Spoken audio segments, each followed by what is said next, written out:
and welcome to Oh the Horror. I'm Fedora, and it is my 76th episode. 76. Let's get that on the screen. Alright, say I take 1 out of there. I have an extra 1. 1 extra 6, perhaps? Oh my god! The prophesized day has arrived. The time to talk about the Omen franchise. The Omen was a 1976 horror mystery movie that teaches us that when a doctor offers you free babies at a hospital, you better expect a couple of defects. Starring To Kill a Mockingbird's Gregory Peck, The Omen is about a US ambassador who, after his wife loses their baby during childbirth, takes in an abandoned baby without telling her. Naming the child Damien, he eventually discovers his son is in fact the Antichrist, who, with the aid of a legion of die-hard devil worshippers and dogs, will raise into the position of political power and bring forth the end of days. Like The Exorcist, this was one of those movies that seemed to fall victim to a lot of strange accidents, like planes being struck by lightning, car crashes, and there were actually quite a few fatalities surrounding the supposed curse. But it only took them 2 years later to milk it for a sequel, with Damien as a teenager and questioning his satanic destiny. For about 5 minutes. And then another sequel in '81 that could have gone with the name Omen 3, Sam Neill kills all fucking babies. And while that entry saw the end of Damien Thorne, 10 years later, somebody thought it'd be a good idea to reignite the franchise, only replacing him with a girl. Because damn it, women can raise hell on earth just as well as any man can.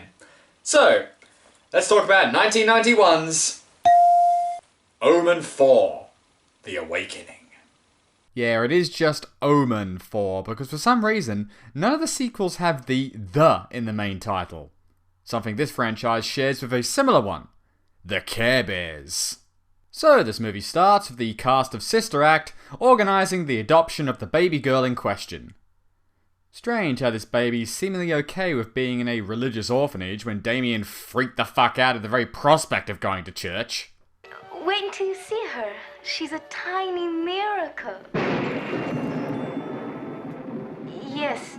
What is the Storm adopting the kid? No, here are our unexpected parents-to-be, Karen and Jean, a couple of lawyers. Oh, now it makes sense. Who, of course, fall in love with the little hell baby right away, naming her Delia and taking her home. And it seems the nuns knew about the baby being evil. You can tell by the shuffle of regret. Speaking of buyer's regret, not 1 day in, and Karen is already having problems with her. She scratched me. Well, she's busted. Take her back!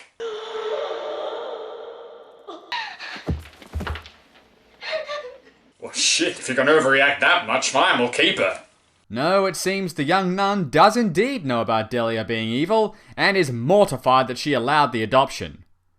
Despite being the one who seemed most excited about it. I'll give you to Sister Yvonne. She's dying to talk to you. Mrs. York? Wait until you see her. She's a tiny miracle. Anyway, after the Mother Superior's death, she runs into the chapel to beg for forgiveness. Boy, is her face going to be red when she finds out it was just a loose nail. Alright, let's get the remake aspect of this going.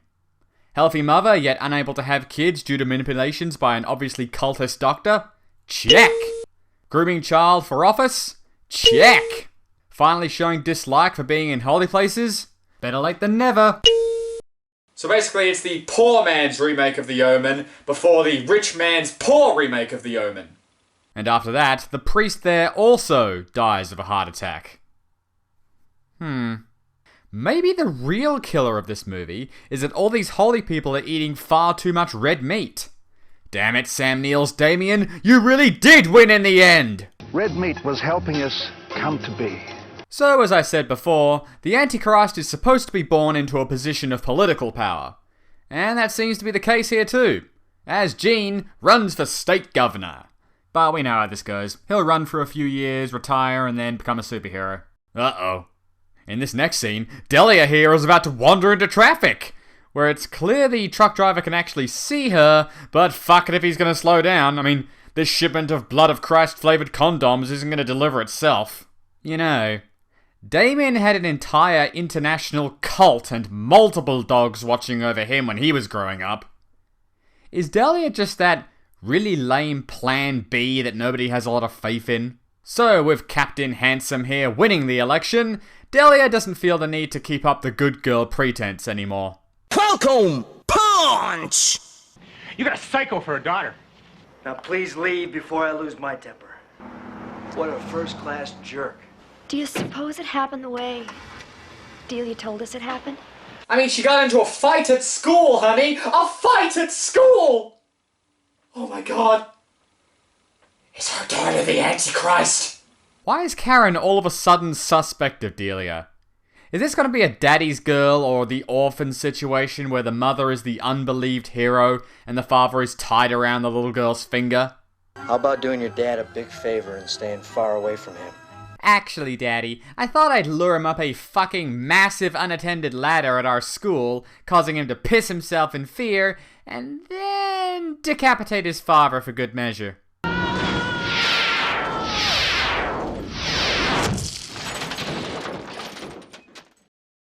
That's my girl. Oh boy. The last horror movie I saw that involved an evil little girl and a horse gave us this cheerful scene.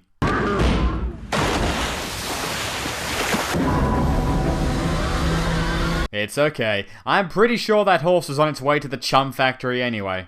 Again, I just find myself asking, where are all of her protectors? I mean, the obvious evil doctor doesn't really count. He can't do much until after she's been injured.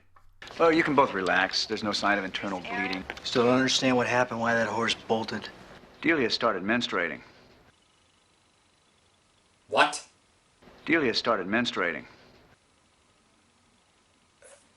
What? At what point during this head injury exam gave you the excuse to make that discovery, Doc? Do I even want to know? Well, I guess it's time to start interviewing nannies. And this one is all about healing crystals and chakras and stuff, which for some reason really gets Delia all freaked out because it's a well-known fact the devil hates New Age medicine. The nanny instantly grows suspicious of this and reports it to her aura-reading buddy, Billy Ray Cyrus? What do you get from her? Anything? It's more like a muddy pool than an aura. Swirl together like that, it means rage and chaos. Wow, I'm sure glad we, the viewer, can't see this raging aura. Sounds positively terrifying. Why don't you get her on my turf? Bring her to the fair. Let others see her. That was my plan.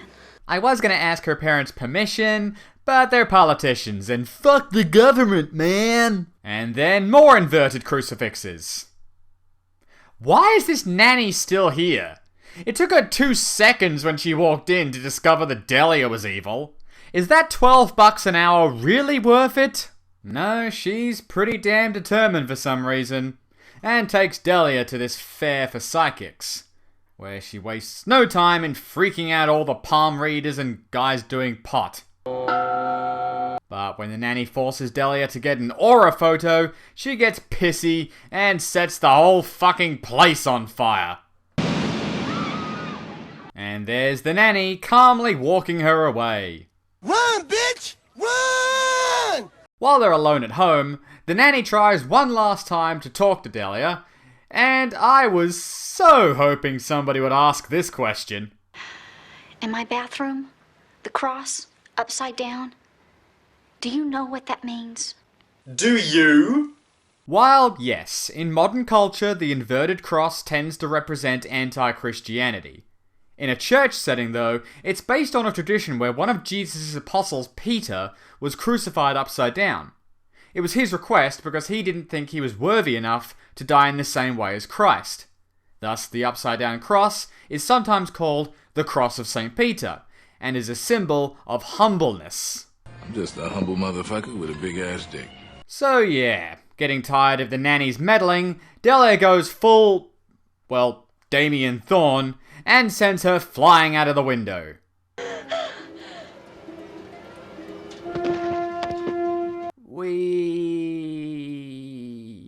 Karen's brought in after she faints at the sight, and the doctor delivers some interesting news to Jean and Delia. I think Karen may be pregnant. For fuck's sake, dude, do you just examine everyone's vagina when they come in to see you for completely unrelated reasons? And yeah, yet another Omen original parallel, the mother's pregnancy. Now, Damien was determined to kill his unborn sibling because they posed a threat to him. Karen obviously doesn't know that, but she still seems pretty sure Delia wants to kill her baby anyway. Oh, come on, guys, that one only works because of the camera angle. The next day, Karen visits a priest to clarify a few Bible quotes she found in one of the dead nanny's books regarding the Antichrist. And when she gets home, Delia's about to feed a couple of Jehovah's Witnesses to her dog. Although, let's be honest here, haven't we all wanted to do that at some point? And we see a lot more of the manipulation side of things going on.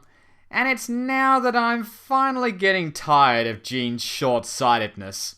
I mean, sure, he doesn't have to believe his daughter is the fucking devil, but when he says stuff like this... It never occurred to you that she might not be telling the truth? No, Karen.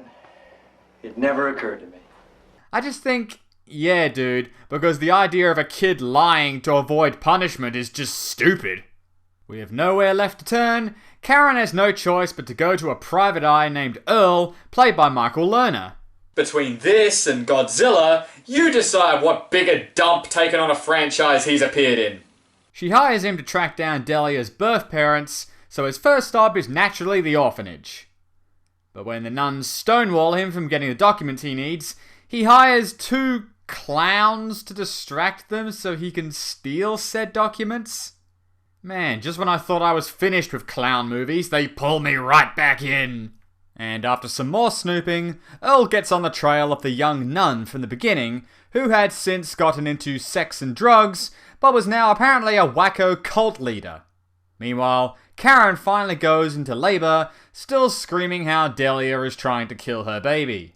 She's trying to kill my baby! Baby's fine, Karen. You know, it's been about 5 months since we found out you were pregnant. If she is going to do something to the baby, she's sure taking her sweet-ass time getting around to it. And fail, I guess. Anyway, Earl has managed to track down the ex-nun, but doesn't get a chance to talk to her because she's suddenly attacked by a swarm of rattlesnakes that clearly aren't rattlesnakes, and she's standing in that pit because... religion? Can't you just sacrifice Thomas Jane's son like a normal person? Due to the weather, Earl can't go home directly, so instead he mails all of his findings to Karen. And not a moment too soon, because here is Delia's new nanny. Ooh, look at that face. Oh, she's definitely evil. Meaning that finally the devil worshippers give enough of a shit to do something with her. And speaking of devil worshippers, Earl comes under attack by a group of demonic Christmas carolers. No, that's seriously what they are. And before he can become the 4th victim of random heart attack, I came in like a wrecking ball. That's my girl. With Earl's package arriving and Karen finally having no doubts in her rantings, she politely asks the evil doctor for some info. He then reveals to her that Delia is in fact the daughter of Damien Thorne. Not only that, but her new baby Alex is in fact the true Antichrist. That was apparently hibernating inside of Delia, which sort of tied into that earlier part where she was having her period in the hospital, which was never brought up again. And then it was extracted from her and put inside Karen during her last visit. Hang on, what? So, hang on, what does this revelation make Delia then? Is she still the Antichrist? Why does there need to be 2 of them? Or is it a, she's a girl, girls can't be the rulers of hell sort of situation? Which would make this female-starred Omen movie actually pretty sexist. You know, I was curious at why Delia wasn't going after baby Alex, because it was different from the original, and less intriguing. And in the end, yes, it was different. Because unlike the original, I was scratching my head trying to put this shit together. Karen then kills the doctor and steals his gun, returning home to first deal with the nanny. Of course. You're one of them too. Thanks, Captain Obvious. I was on a totally different track.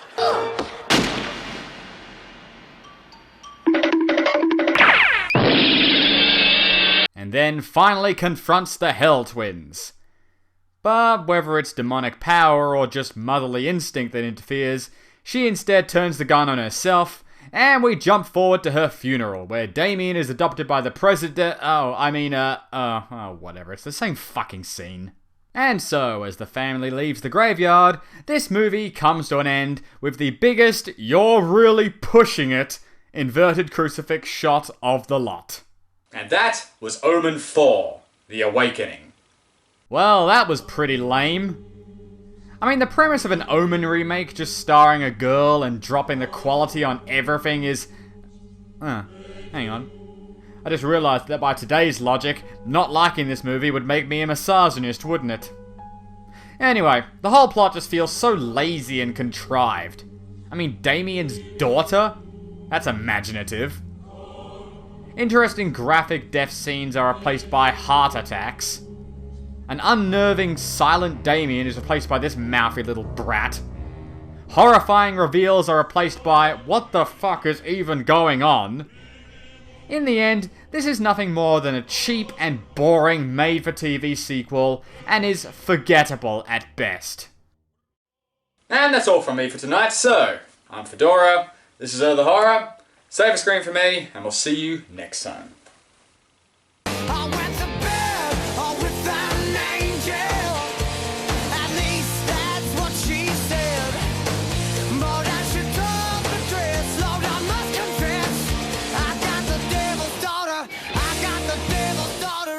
Bed.